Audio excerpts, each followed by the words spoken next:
thanks for coming today. This will be the first, I suppose, session of a couple that we're going to have. The thing is, at Rappaport now, as you all know, we've got to a different level in the marketplace. And so what's really important, that we have consistency with our reports. Everyone has their own sort of style of writing and things like that, but we want consistency of how we're presenting the reports. So one of the things we've done is we've got the style guide and the guidelines for what we call the Heritage Impact Statement, or Statement of Heritage Impact. So we're going to start today with some general discussions, open for everyone. Is, for instance, the first thing is, like, what is a SOE?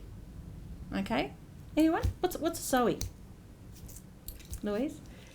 A SOE is a document for that assesses a development and the impacts that development will have on a heritage listed item, either in the vicinity or being the item itself being changed. Yeah, great. Anyone else want to add to? Well, it's usually generated by some form of development. Mm-hmm.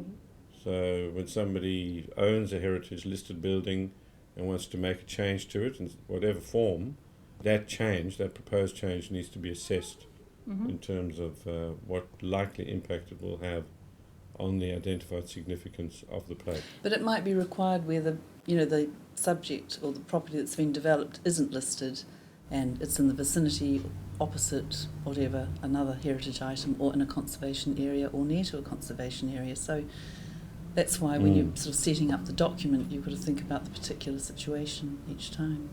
So who gives the instructions of that a SOE has to be done? Where does that come from? Well, it's a requirement of local government and state government, and really it comes under Section 79C of the Environmental Planning and Assessment Act, in which all authorities presiding over development are required to have an assessment made or undertaken, and whether that's done by the applicant or by the council itself, or whether it's done by the Heritage Office, or now called the Heritage Branch, nonetheless an assessment has to be carried out of any change to a listed item or an item close to a listing or in a conservation area. Okay, I know there's a lot of things we need to consider before we start a SOE, but Stephanie, just from your perspective, when you've been writing reports in the past and you'll get plans and you write the report and then the plans change and things like that, how does that impact you and your writing and when you're looking actually at a SOE? I have to go back through the plans and see whether the changes are significant to the opinion that I've already come to. And sometimes they may just be adding a few footnotes and a bit more detail and it's fine. Other times they may have decided to move a window or something like that, and then you have to look at the whole implications of that change. But it is extremely time consuming because sure. just having to, they may have done virtually nothing to change them, but you've got to go through every single plan to make sure what the changes are, don't you? You can't rely on somebody else to say, oh, we've only changed this or this or that. Okay.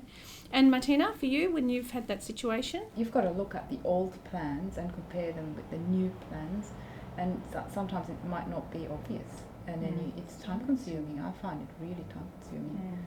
And then you need to address it in the statement in the assessment of impact. Yeah. Okay. But sometimes those changes can be driven by heritage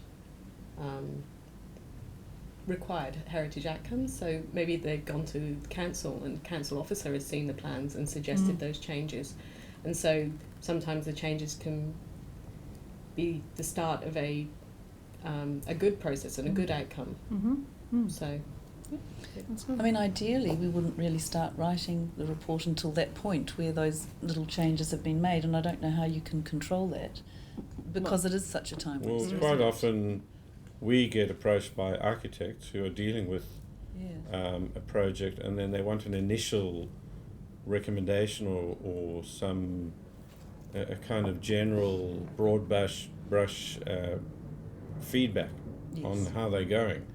And that's why quite often we jump in quite early on in the piece, and where we're able to say, no, rather don't do that, or yes, that's fine. And that sort of steers them in the right direction. So that when we get the reworked final plans at the end, it's following that initial advice.